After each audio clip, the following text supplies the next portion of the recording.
Segundo libro de Samuel, capítulo 22. Nos queda 2 capítulos después de este 22, viene el 23 y el 24. Ya David es ancianito, viejito, está ya en sus últimos tiempos, está viendo muchas cosas como el Padre le ha bendecido. Y en el capítulo 21 vimos algo un poco, se puede decir triste o raro, extraño. Acá dice venganza de los gabaonitas, pero realmente era la justicia para los gabaonitas, que habían sido perseguidos por el rey Saúl cuando él era rey. Él quiso ser como un rey puro y eliminar a los que no eran parte del pueblo de Israel. Es como decir, tenemos que ser raza pura.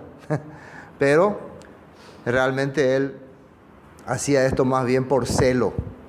Por eso nosotros habíamos explicado que tener mucho celo hacia algo muchas veces no es tan bueno, porque te hace hacer cosas que no convienen. Esa es la realidad. Y entonces, al final vino una peste, vino hambre, vino pestilencia, 3 años de sufrimiento. Y él oró al Padre, David oró al Padre, y el Padre le respondió, era por causa de los gabaonitas que fueron masacrados, asesinados. Entonces David fue y consultó con ellos y les pidió, ¿qué quieren que hagamos? Y ellos pidieron que se les entregue los hijos de Saúl para ser ejecutados, para que se haga justicia. En aquel tiempo, esto era, tal vez nosotros veamos como algo raro, pero hacer justicia es atacar a la descendencia del que te hizo el problema, porque la descendencia muchas veces tenía ese mismo corazón. Así por lo menos se entendía en aquel tiempo. Y quiero volver a ver a quiénes decidió David entregar a los gabaonitas. Vamos al capítulo 21, versículo 5, ¿no? Ellos respondieron al rey, de aquel hombre que nos destruyó y que maquinó contra nosotros para exterminarnos sin dejar nada de nosotros en el territorio de Israel, dénsenos 7 varones de sus hijos para que los ahorquemos delante del Eterno en Gabaa de Saúl. El escogido del Eterno, y el rey dijo, yo los daré. Y perdonó el rey a Mefiboset, hijo de Jonatán, hijo de Saúl, por el juramento que el Eterno, que hubo entre ellos, entre David y Jonatán, hijo de Saúl. Entonces acá vemos por ese pacto que había hecho con Jonatán, Mefiboset fue perdonado, por ese acuerdo, por esa alianza. Y una de las cosas que le pidió Jonatán a David, ¿cuál era? Ten misericordia de mi descendencia, le había dicho. Cuando vos seas rey, por favor, acordate de ello, porque era normal eliminar a toda la descendencia del linaje anterior.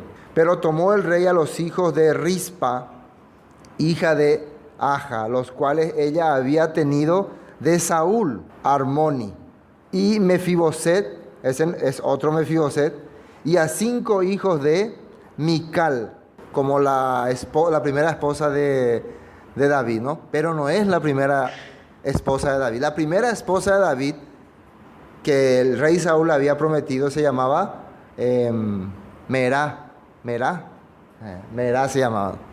Y después Saúl, haciendo una trampa, le entregó a Merá a un hombre que se llamaba Adriel, y le hizo una trampa, ¿no? Y después, como se había enamorado de David, forzadamente le hizo casar, como se puede decir, como opción 2, con Mical. Entonces, esta es Merá, pero acá la Biblia le pone como Mical, ¿no? Hay algunos puntos que tal vez hubo mala interpretación o se le llamó así. Pero ¿cómo sabemos? Porque ahí dice, los cuales ella había tenido de Adriel, hijo de Barzillai Meloatita. Y este Barzillai era el hombre que le ayudó a David, que vivía en esa zona también de Lodebar, y que David estuvo muy contento con él, pero ahora se puede decir sus nietos tienen que ser entregados en pena de muerte. Así ocurrió. y 5 hijos de Mical o Merat, hija de Saúl, los cuales ella había tenido de Adriel, hijo de Barzillai, Meolatita. Y los entregó a mano de los Gabonitas, y ellos lo ahorcaron en el monte delante del Eterno, y así murieron junto a aquellos 7, los cuales fueron muertos en los primeros días de la siega, al comenzar la siega de la cebada. Así entonces se hizo la justicia para los Gabonitas.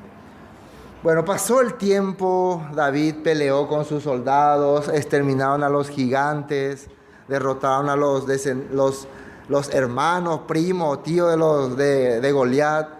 Al final, el reino de David logró consolidarse completamente. Hasta estos últimos puntos, ¿no?, de la justicia con la Gabonita, eliminar a los últimos gigantes que eran descendientes de Nefileo. Y ahora David se siente como con ganas de agradecer al Todopoderoso. Entonces este salmo, iba a decir, este capítulo 21 está en un salmo también, ¿no?, que David escribió en el Salmo 18. Y fíjense lo que dice.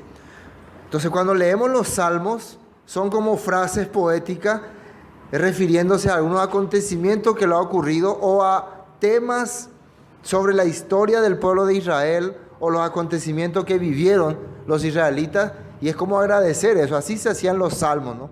Decir, nuestro Dios es el Dios que ha librado nuestro pueblo del mano de hombres perversos. Hablar con frases poéticas. Entonces, de esta forma está este capítulo.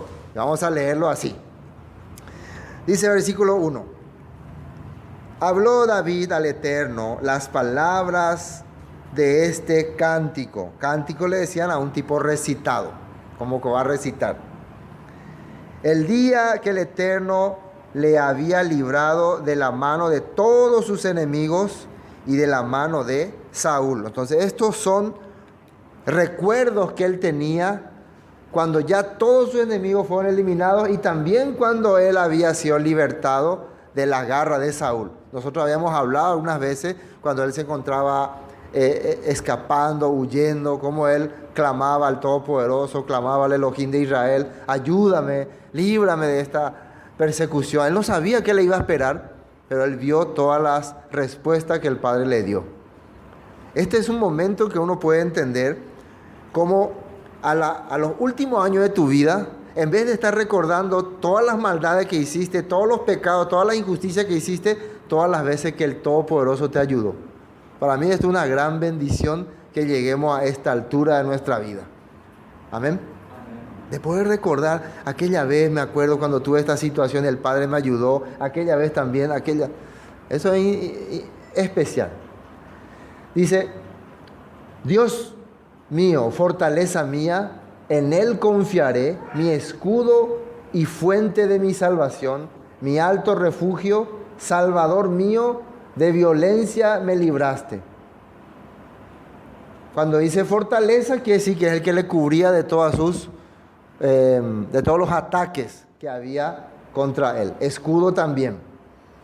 Invocaré al Eterno, quien es digno de ser alabado, y seré salvo de mis enemigos. Invocar es unirse con el Todopoderoso.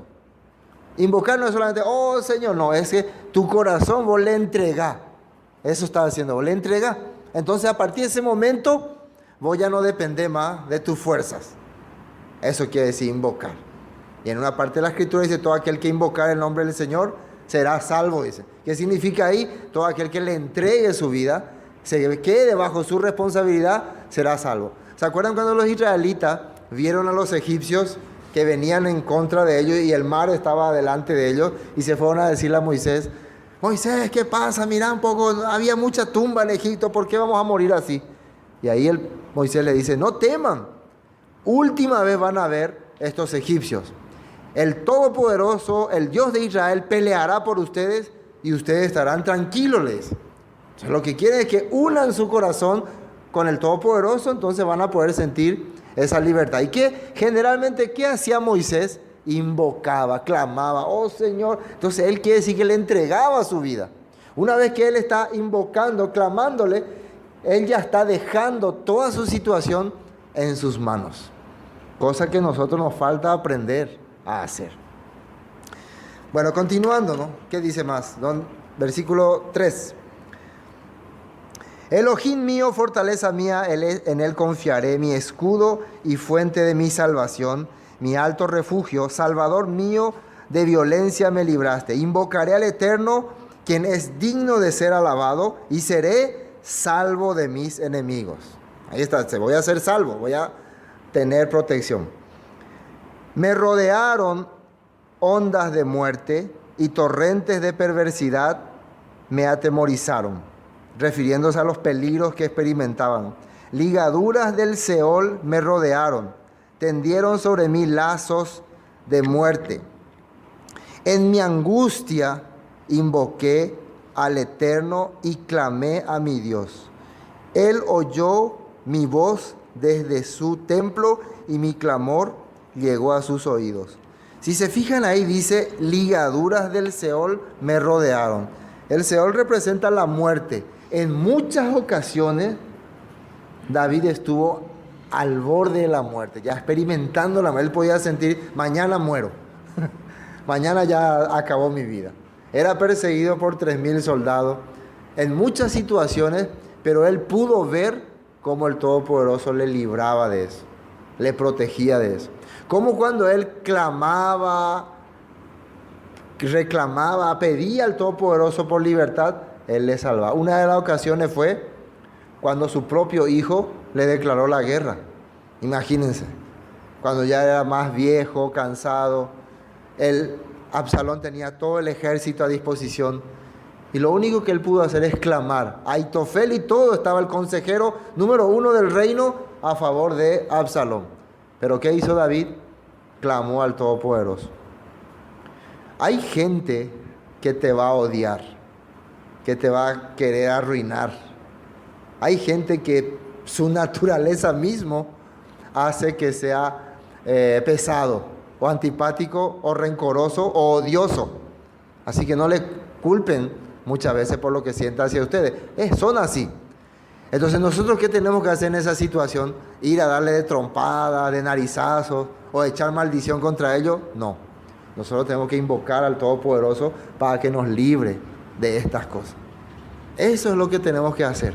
Cuando sienten ustedes que hay gente negativa o que hay gente que les quiere hacer daño, no devuelvan con ese mismo sentimiento, porque entonces estarán entrando en esa onda, en esa línea.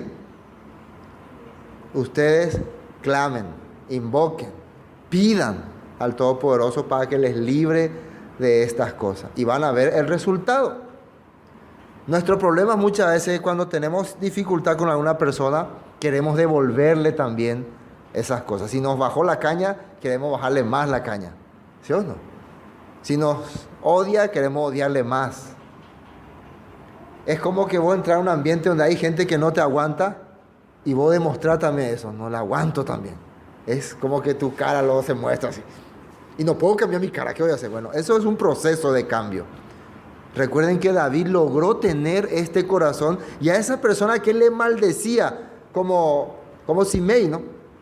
Maldito, perverso, él le perdona la vida. No le hace nada. Logra ganar a las personas dándole misericordia. Vamos a ver lo que va a explicar acá cuando leemos estas cosas. Eso es muy importante. Entonces, en dificultades, no te vayas a quejar de la gente. Es que nadie me quiere, es que todos me odian, es que nadie me entiende, el famoso dicho. Nadie me comprende, todos son malos contra mí. No te hagan la víctima. Hacete la víctima ante el Todopoderoso. A Él reclamarle, para que cambie el corazón de las personas que vos creés te hacen daño. Eso es lo correcto. Eso es lo correcto. Versículo 8. La tierra fue conmovida y tembló, y se conmovieron los cimientos de los cielos. Se estremecieron porque se indignó, el humo subió de su nariz y de su boca fuego consumidor. Carbones fueron por él encendido, e inclinó los cielos y descendió. Y había tinieblas debajo de sus pies, y cabalgó sobre un querubín y voló sobre las alas del viento. Y acá está David hablando de la creación. acordándose de la misericordia que tuvo el Padre con él. En sus versos, en su cántico, él habla de la creación del Todopoderoso. Cuando él formaba este mundo, cuando él formaba todas las cosas, de lo maravilloso que fue. Entonces es como reconocer, el creador de todas las cosas se dignó en oír mis súplicas, mis clamores. El que hizo todas las maravillas. El que voló en un querubín. Así, ¿no? Después, 12. Puso tinieblas por su escondedero, alrededor de sí, oscuridad de aguas y densas nubes. Por el resplandor de su presencia se encendieron carbones ardientes. Y tronó desde los cielos el Eterno, y el Altísimo dio su voz. Ahora está hablando de un acontecimiento que ocurrió a su pueblo, si entendemos este punto. Envió sus saetas, sería lanzas, ¿no? Y los dispersó. Y lanzó relámpagos y los destruyó. Entonces aparecieron los torrentes de las aguas y quedaron al descubierto los cimientos del mundo. Y a la presión del Eterno, y a la reprensión del Eterno, por el soplo del aliento de su nariz. Y se dan cuenta que son frases muy poéticas. ¿Y de qué está hablando, no? Si uno analiza bien, está hablando del momento en que el pueblo de Israel salía de Egipto, era perseguido por el faraón, y se acuerdan que lanzó Dios un poder del cielo para detenerlo, un fuego, así los detuvo, y ellos pudieron entonces, después sopló y se abrió el mar, se descubrió los cimientos del mar, y ellos cruzaron sin que nada les hubiera ocurrido. De todas estas cosas en versos se está acordando el rey David. Envió desde lo alto y me tomó, me sacó de las muchas aguas, me libró del poderoso enemigo y de los que me aborrecían, aunque eran más fuertes que yo. Me asaltaron en el día de mi quebranto, mas el Eterno fue mi apoyo y me sacó al lugar espacioso, me libró porque se agradó de mí. Y esta parte es interesante. Recordando la creación, recordando su tiempo de angustia, recordando por qué les liberó de los egipcios, el rey David también habla, se compara, se dan cuenta que él está comparándose a todas las maravillas que hizo Dios con su pueblo y todas las maravillas que hace con él, y está diciendo por qué. ¿Por qué hizo Dios todas estas cosas? Dice, me sacó al lugar espacioso, me libró porque se agradó de mí. ¿Esa palabra qué significa? Se agradó de mí. A ver, ¿quién entiende eso? ¿Cuál es la razón por la cual Dios te protege, te da todas las cosas? Porque porque te eligió entre todos los pueblos, dice. Tú eras el más insignificante, pero yo te escogí. Entre todos los pueblos. Eso es una cosa que uno tiene que tener en cuenta. Entre muchas personas que están viviendo vanamente, que están viviendo bajo la guía de este mundo, bajo la mentalidad corrupta. Ustedes, nosotros, fuimos elegidos, fuimos libertados porque Él se agradó de nosotros. Espérate. Ahí porque ya de calidad y treí, o ya de calidad y treí. Si ustedes analizan, o con la gente y calidad, vean de. Hay gente que son más formidables, ¿sí o no? Pero Él se agradó de nosotros para poder aprender y conocer sus caminos, sus estatutos. Y lo más interesante, que al agradarse de nuestra vida, se agrada también de nuestros hijos, de nuestra familia, de nuestros seres allegados, la gente que nos conoce. Imagínense, porque Dios tuvo misericordia de Alberto, no sé por qué. Esa misericordia traspasó a su hija, a su nieta, a su nuera, a Joseina. ¿Sí o no? Dios tuvo misericordia de Rocío, se agradó de ella, no sé por qué. Y eso traspasó a Robert, a su hijo y a cualquiera que va a estar a su alrededor dentro de poco. Eso es lo más interesante que vemos acá. Por Dios haberse agradado de David, esa misericordia, ¿a quién le alcanzó? A la familia de David, al pueblo de Israel, a todas las tribus vecinas, a mucha gente. Imagínense, porque un día vio a un pastorcillo que tenía su corazón, me agrada este muchacho. ¿Cuál se agrada? ¿Cuál se hipotá o ya posee voluntad? Porque le eligió, él se agradó de mí. Muchísimas personas fueron beneficiadas.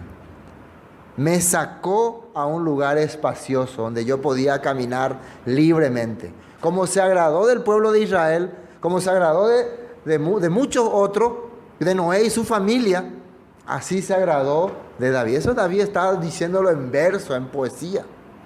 Yo no, está muy contento él.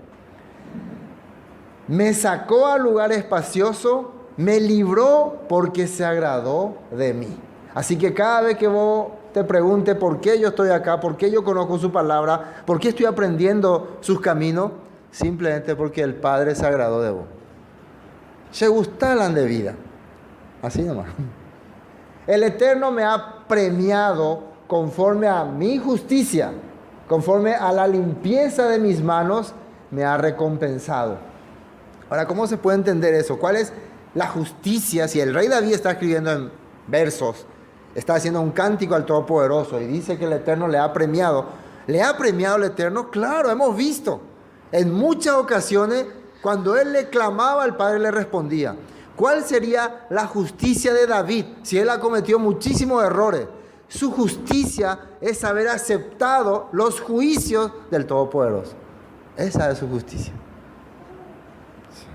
Ustedes vieron cuando murió su hijo, él aceptó, es la voluntad del Padre. La persona que puede reconocer sus faltas y puede reconocer lo que el Padre te envía por causa de esa falta, entonces una persona que tiene justicia, que hace lo que es justo. Aunque para mucha gente va a parecer, no, ¿qué va a ser justo? No es nada justo. Por eso el Padre se agradó de él. ¿Cuál fue la diferencia entre David y Saúl? David aceptaba sus culpas. David aceptaba las exhortaciones que le daban los profetas. Saúl no. Saúl hasta lo último mantuvo su orgullo. Da huevimo, ay. Hasta que omanó y leipe, como dicen algunos. Murió en su ley. Hay gente así, ¿no? Faraón, por ejemplo, ¿no? Hasta que al final se decidió otra vez ir en contra de los hebreos. Ustedes suelen ver así en películas, hay una pelea, ¿no?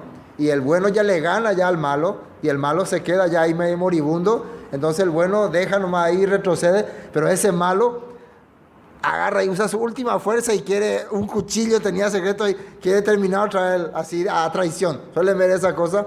Bueno, ese es el hombre soberbio. Y al final termina el bueno matándole, para yucarse, ¿no? ¿Sí o no? ¿Vieron en películas, no? Como que en su corazón, no, voy a dar el último. Bueno, ese es el hombre duro, ese es el hombre justiciero. O sea, que no acepta la justicia de Dios. Conforme a mi justicia. Por eso, para entender esta palabra, tenemos que entender el corazón de David. Y recuerden que David es un hombre conforme al corazón de Dios y es una sombra profética del Mesías, de Yeshua. Porque yo he guardado los caminos del Eterno y no me aparté impiamente de mi Elohim. Yo le pregunto, algunos me dijeron que esto es medio, ¿cómo se dice? Medio altanero, ¿no? Yo he cumplido los caminos del Todopoderoso. Acá mismo, ¿quién puede ahora levantar la mano y decir eso? Yo he cumplido. ¿Quién puede? Difícil, ¿no? Pero ¿ustedes conocen a alguna persona en el Nuevo Testamento que haya mencionado algo parecido a eso? ¿Conocen? ¿Quién? El joven rico, para ser orgulloso. Alguien de verdad. Estamos hablando del rey David. ¿Quién? Pablo. Pablo dijo, he peleado he terminado la carrera, dice, he guardado la fe, dice. Entonces usted va a decir orgulloso. Pero ¿en qué momento Pablo dice eso? Cuando está a horas de ser ejecutado. Cuando realmente ha vivido ya la experiencia de la palabra y cuando ya está en los últimos. Por eso yo le dije, cuando podés llegar vos a estos últimos momentos de tu vida y poder recordar todo lo que pasaste, esta palabra va a poder salir de tu corazón. Tal vez en estos momentos no, pero eso debe ser nuestro anhelo. Ese debe ser nuestra meta. ¿Sí o no? Tal vez ahora yo no puedo decir eso. No sé mañana qué pasa, ¿no? Pero mi meta, tengo ya un punto de vista en que guiarme. Quiero llegar a decir que yo he guardado los caminos del Eterno y no me aparté impiamente de mi Elohim. ¿Por qué dice eso? Porque en el corazón de David nunca hubo la intención de menospreciar a Dios, de hacer algo en contra de Dios. Por eso él nunca adoró ninguna deidad, contrario de los otros reyes que van a venir después de él. Por eso Dios siempre se agradó de él. Por más que tuvo muchas debilidades humanamente, pero nunca en su corazón decidió renunciar al Elohim de Israel. Eso nosotros tenemos que entender también. Somos capaces de caer en muchas debilidades, pero mientras reconozcamos que tenemos un Elohim, un Dios, que dejó decretos, estatutos, siempre que caigamos vamos a poder reconocer nuestra falta y volver a levantarnos. Pero cuando no reconocemos, primero lo que está establecido, mucho menos vamos a reconocer nuestra falta y vamos a vivir soberbiamente. No, si la ley ya pama hoy, me hago ya pama. No hay que más cumplir la ley luego. De donde bueno se te igual, ya no hay que hacer obras. Siempre vamos a estar hablando en contra. O sea, vamos a estar justificando cada acción rebelde que hacemos, vamos a estar justificando. No vamos a poder decir que valió la pena vivir esta vida. Al contrario, vamos a justificarnos, menos mal que ya no había más ley así. Pues todos sus decretos estuvieron delante de mí y no me he apartado de sus estatutos. Está hablando de los mandamientos, de la palabra establecida por la Torá. Fui recto para con él y me fue guardado, me he guardado de mi maldad, de los deseos corrompidos que había, he quitado. Por lo cual me ha recompensado el Eterno conforme a mi justicia. Otra vez, que es su justicia, él ha aceptado su culpa, ha aceptado sus faltas, y por eso el Padre puede reconocerle como justo. ¿Sí o no? Después, conforme a la limpieza de mis manos delante de su vista. Ahora miren lo que dice el 26. Y si uno quiere saber cuál es la justicia de David, de qué se trata esto, el 26 creo que nos va a ayudar, si no me equivoco. Con el misericordioso te mostrarás misericordioso y recto para con el hombre íntegro. ¿Qué significa esto? Después de decir todo lo que él cree, o sea, vimos nosotros, estaba hablando ya los últimos momentos de su vida, hay que ver todo lo que hizo.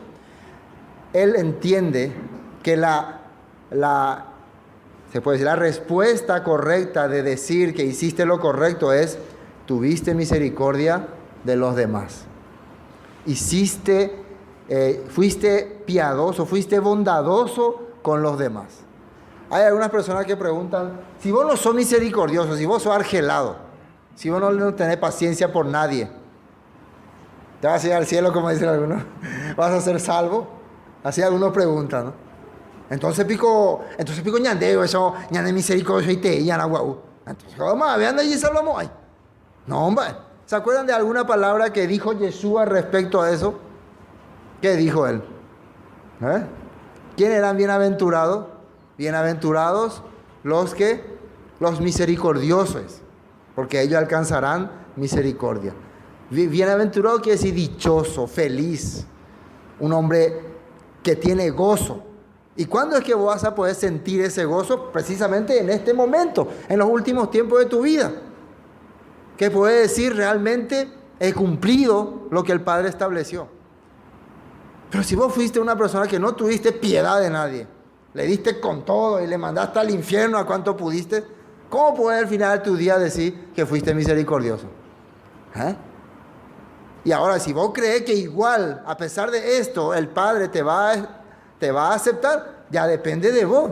Si querés intentar así, sé roñoso, sé argelado, sé temperamental, mandar al infierno a todo el mundo y después esperar el resultado. Depende de tu decisión, ¿no? Pero la Escritura, el hombre conforme al corazón del Padre, el rey David nos dice: con el misericordioso te mostrarás misericordioso y recto para con el hombre íntegro. Y Yeshua también nos dijo lo mismo: bienaventurados los misericordiosos, porque ellos recibirán misericordia. En la Escritura entonces habla de este punto, del trato con los demás, de cómo le trata a la gente. Esa es la clave. Después, 27. Limpio te mostrarás para con el limpio, y rígido serás para con el perverso. ¿Qué quiere decir rígido? Puede ser, en otra versión le dice como, o sea que con justa, lo justo tenés que darle, ¿no? Ahí, en otra versión así decía, ¿no? Como serio, seriamente, ¿no? Con el que es, dice ahí, limpio te mostrarás con el limpio y rígido para con la persona que no tiene. ¿Se acuerdan cómo Yeshua actuó? Vamos a encontrar esta palabra, esta respuesta con Yeshua. Cuando Yeshua vino Nicodemo y le habló, un fariseo, ¿no?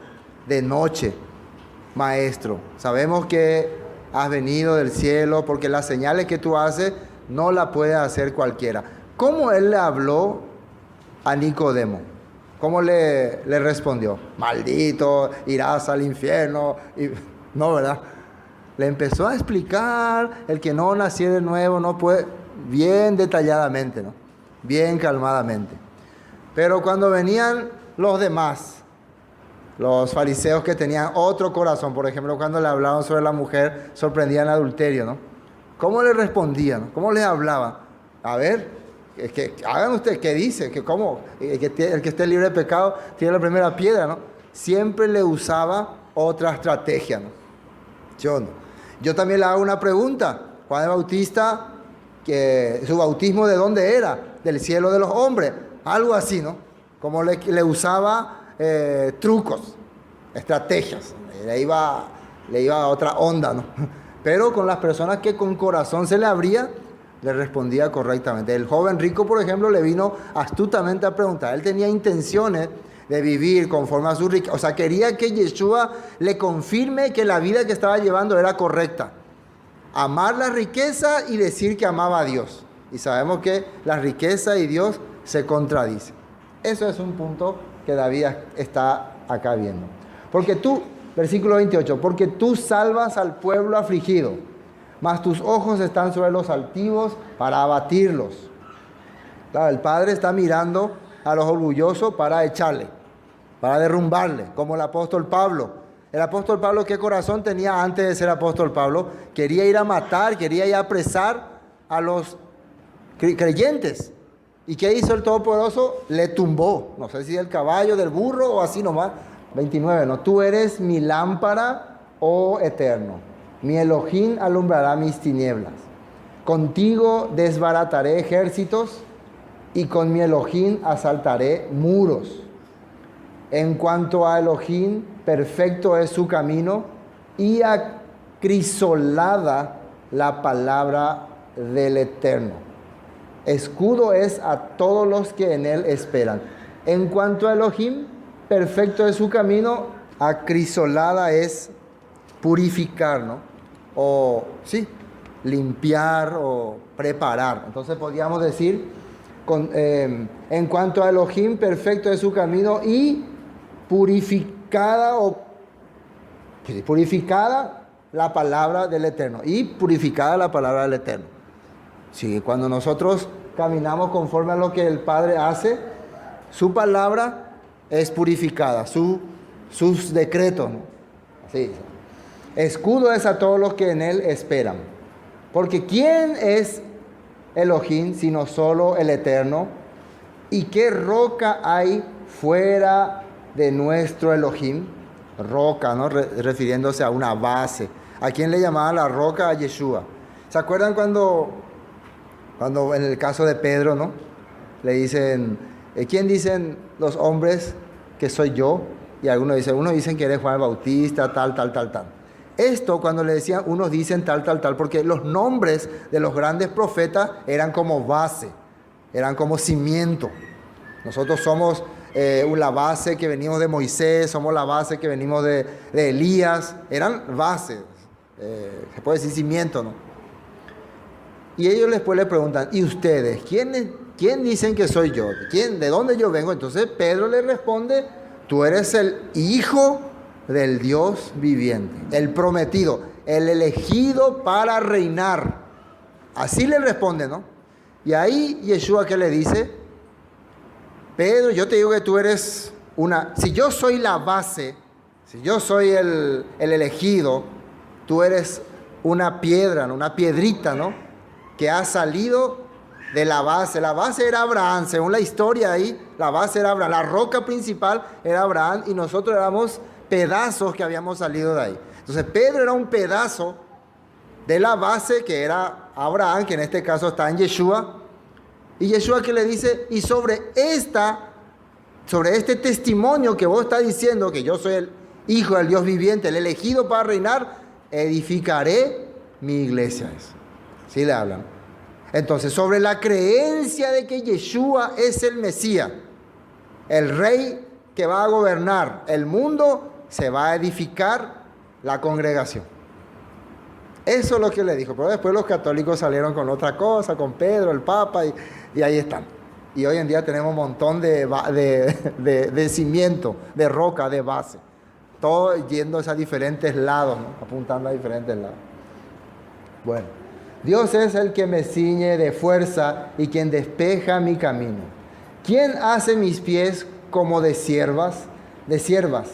¿Quién hace mis pies como de siervas y me hace estar firme sobre mis alturas? Quien adiestra mis manos para la batalla, de manera que se doble el arco de bronce con mis brazos.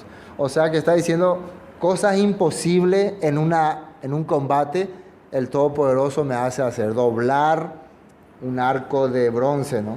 Creo que es algo imposible, ¿no? Pero con el Todopoderoso se puede. Me diste a sí mismo el escudo de tu salvación y tu benignidad me ha engrandecido. Tú ensanchaste mis pasos debajo de mí y mis pies no han resbalado. Sí está, ¿no? Versículo 38. Perseguiré a mis enemigos y los destruiré y no volveré hasta acabarlos. Los consumiré y los heriré de modo que no se levanten. Caerán debajo de mis pies. Esto está hablando ya en una forma profética, porque David ya no va a hacer estas cosas, pero ¿se acuerdan que le había prometido el Todopoderoso a David cuando le hizo un pacto que de él saldría una simiente que establecería su reino para siempre? ¿Sí o no? Refiriéndose al Mesías. Entonces, proféticamente David, mientras está haciéndole un cántico al Todopoderoso, está hablando de ese descendiente, de ese Mesías que va a gobernar y va a perseguir a todos sus enemigos en los últimos tiempos, en el tiempo en que se va a establecer su reino en el milenio. Así nosotros podemos entender, porque acá David ya es abuelito, viejito. Pues me ceñiste de fuerzas para la pelea, has humillado a mis enemigos debajo de mí. Y has hecho que mis enemigos me vuelvan las espaldas para que yo destruyese a los que me aborrecen. Ahora el 42. Clamaron y no hubo quien los salvase, aún al Eterno, mas no les oyó. Como polvo de la tierra los molí, como lodo de las calles los pisé y los trituré. Se puede decir que se trata de los ejércitos que se enfrentaban con David, y también se puede decir de lo que va a hacer el Mesías cuando venga por segunda vez a establecer su reino. Eso está todo en Apocalipsis, ¿no? Y se dice que lo va a pisotear, así como se pisa la uva, ¿no? Me has librado de las contiendas del pueblo, me guardaste para que fuese cabeza de naciones. Pueblo que yo no conocía me servirá. Y fíjense, me guardaste para que fuese cabeza de naciones.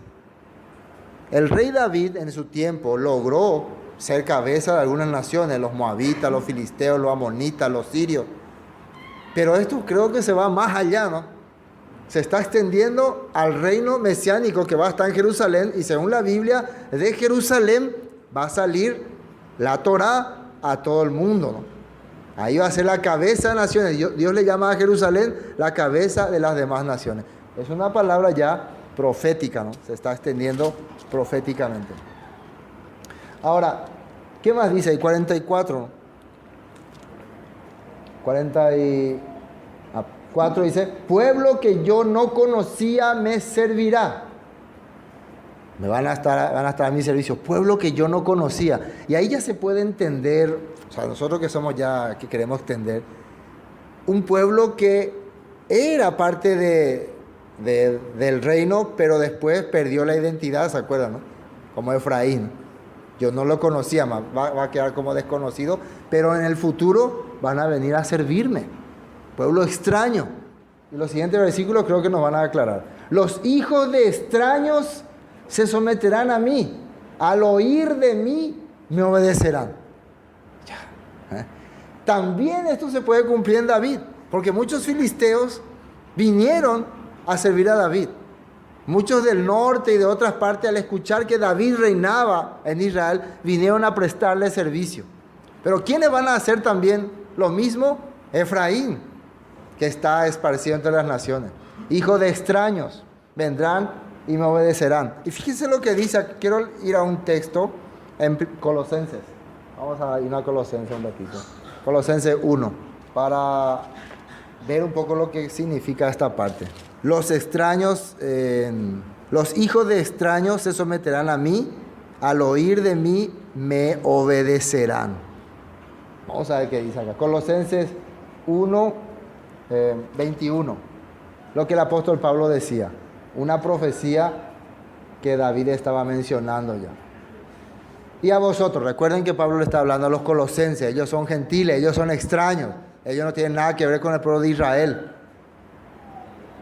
Y a vosotros también, que erais en otro tiempo, ¿qué dice ahí? Extraños y enemigos en vuestra mente, haciendo malas obras, ahora os ha reconciliado.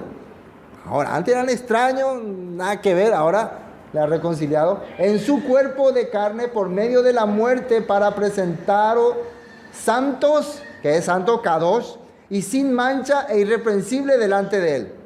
Y dice el 23: si en verdad permanecéis fundados y firmes en la emuná, en la fe, y sin moveros de la esperanza del evangelio que habéis oído. Ahora, esto es importante, marca un poco ahí.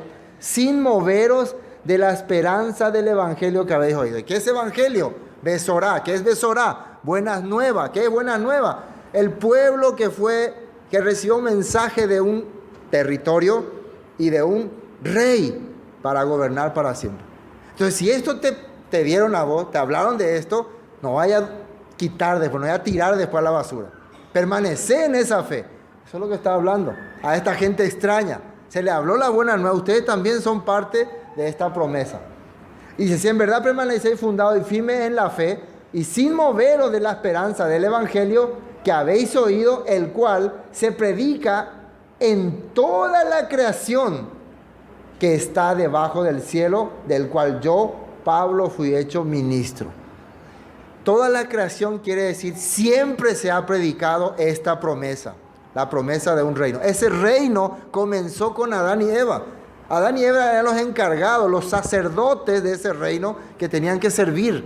Pero después vinieron y pecaron, y ese reino fue, se puede decir, puesto en pausa. En pausa. Ahora, Pablo fue hecho, dice, ministro de esto, ¿no? Ahora me gozo en lo que padezco por vosotros y cumplo en mi carne lo que falta de las aflicciones de Cristo, del Mesías, por su cuerpo, que es la iglesia. De la cual la iglesia es la congregación, la iglesia es Israel. No hay que confundirse más que la iglesia es adventista, metodista, bautista, nada que ver. La iglesia es el pueblo de Israel. Si se dan cuenta, de eso estamos hablando. Entonces no puede ser que justo aquí aparezca otra cosa, ¿no? La iglesia es Israel. Dice, de la cual fui hecho ministro. encargado, según la administración de Elohim, que me fue dada para con vosotros, para que anuncie cumplidamente la palabra de Elohim. ¿Y qué es esa palabra? Miren lo que dice Pablo. El misterio que había estado oculto desde los siglos y edades, pero ahora ha sido manifestado a sus santos, a sus apartados. Esto era un misterio. ¿Qué era el misterio? Que nosotros éramos extraños y no sabíamos que pertenecíamos al pueblo de Israel, pero un día apareció un loco como Pablo y nos empezó a decir que somos parte de ese pueblo y que ya no necesitamos ninguna reglas establecidas por hombres para venir a ser parte de ese pueblo, solamente aceptar el sacrificio de Yeshua, que fue misericordioso con nosotros, que fue bondadoso y que entregó su vida por nosotros. Eso nada más necesitamos, aceptar y creer, y ya estamos ahí. Pablo, el loco, nos vino a decir eso. El misterio que había estado oculto, dice, versículo 26, desde los siglos y edades, pero que ahora ha sido manifestado a sus santos, a quienes Elohim quiso dar a conocer las riquezas de la gloria de este misterio entre los gentiles, que es el Mesías en vosotros, la esperanza de la gloria. Dice, quiso dar a conocer. ¿Por qué? Porque nos amaba, porque nos, ¿cómo se dice? Nos agradaba, no, se agradó de nosotros. Oye, agradado orejewi, así se puede decir. Oye, lo agradá supe. Pearente jaeo oremombe uko awa. Por eso nomás nos contó este misterio, porque le agradamos. No sé qué vio en nosotros, pero le agradamos. Amén. Sí. A quien anunciamos amonestando a todo hombre y enseñando a todo hombre en toda sabiduría, a fin de presentar perfecto en el Mesías Yeshua a todo hombre, para la cual también trabajo luchando según la potencia de Él, la cual actúa poderosamente en mí. Dice aquí trabajo. Tengo fácil convencer a la gente de que el Todopoderoso o elegí su pecuera porque os hay su pecuera hay potaje y reino peo y cojagua. Ahí fácil. Hay gente cuera, a una vez se perseguita, a una vez se llega roteata. Nosotros estamos leyendo Colosenses, un libro que mucha gente usa para hablar lo contrario de lo que yo estoy diciendo. ¿Sabían? Lo contrario.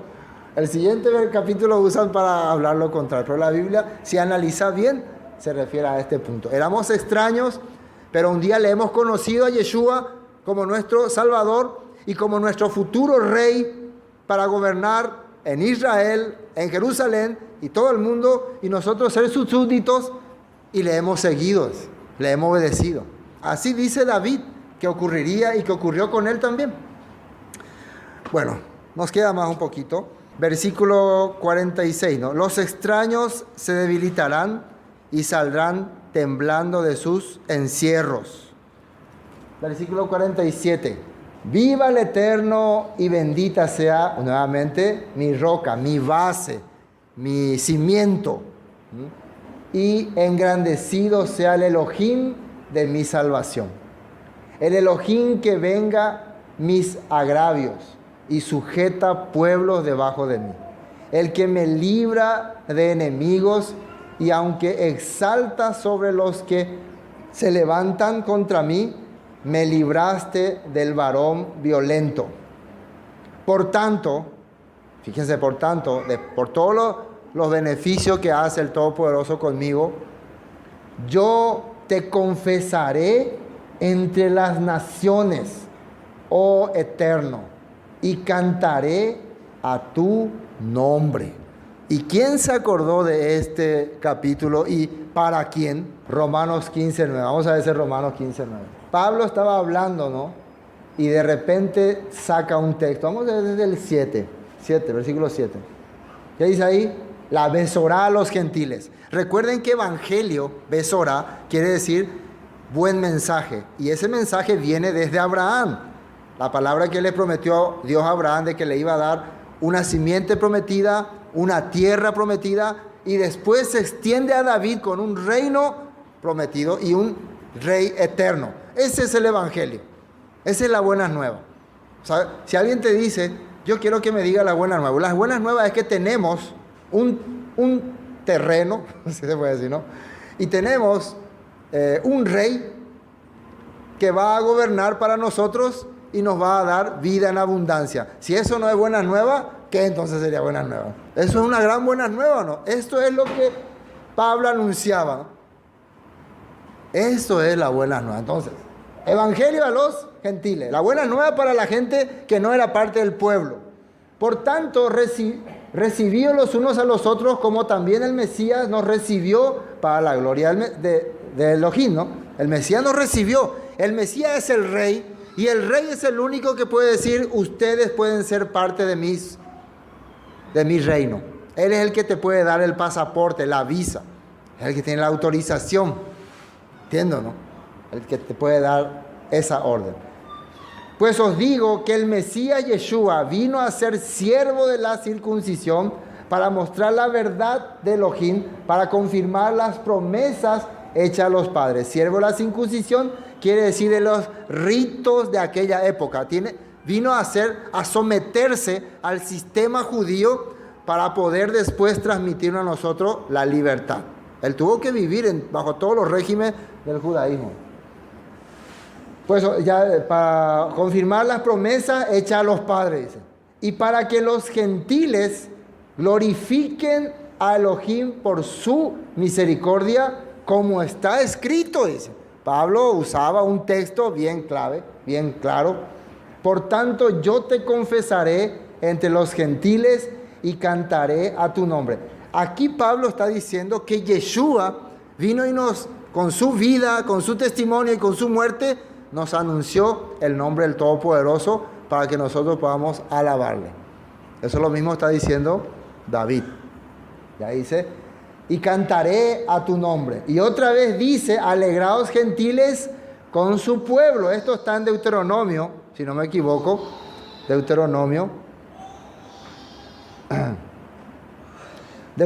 32, 43. Alabad naciones a su pueblo, porque él vengará la sangre de sus siervos y tomará venganza de sus enemigos y hará expiación por la tierra de su pueblo. Aquí la palabra correcta es alegraos gentiles con su Mesías. Alabad naciones a su Mesías, a su ungido, ahí donde dice pueblo. Porque él, refiriéndose al Mesías, vengará la sangre de sus siervos y tomará venganza de sus enemigos y hará expiación por la tierra de su pueblo. Ahí sí sale ya pueblo. Entonces esa es la correcta traducción. Alabad al Mesías. Bueno, terminemos. Bueno, por tanto yo te confesaré entre las naciones, oh Eterno, y cantaré a tu nombre. Él salva gloriosamente a su rey y usa de misericordia para con su ungido, a David y a su descendencia para siempre. ¿Qué dice ahí? Él salva gloriosamente a su rey y usa de misericordia para con su ungido, a David y a su descendencia. ¿Cómo termina ahí? Para siempre. Y esta palabra para siempre vamos a escuchar cuando el ángel le promete a María que este niño ocupará el trono de David, que gobernará para siempre. Entonces vemos que David proféticamente está hablando acerca de nuestro Mesías. No estamos todavía en el libro de Salmos, pero ya tienen una idea de que cuando nos toque un día compartir Salmos, más o menos qué onda va a ser. En Salmos, Proverbios, parece que uno lee, pero hay muchísimas frases que se refieren a acontecimientos, a cosas que ocurrieron, a mensajes proféticos, que muchas veces no podemos distinguir al mirar así nomás.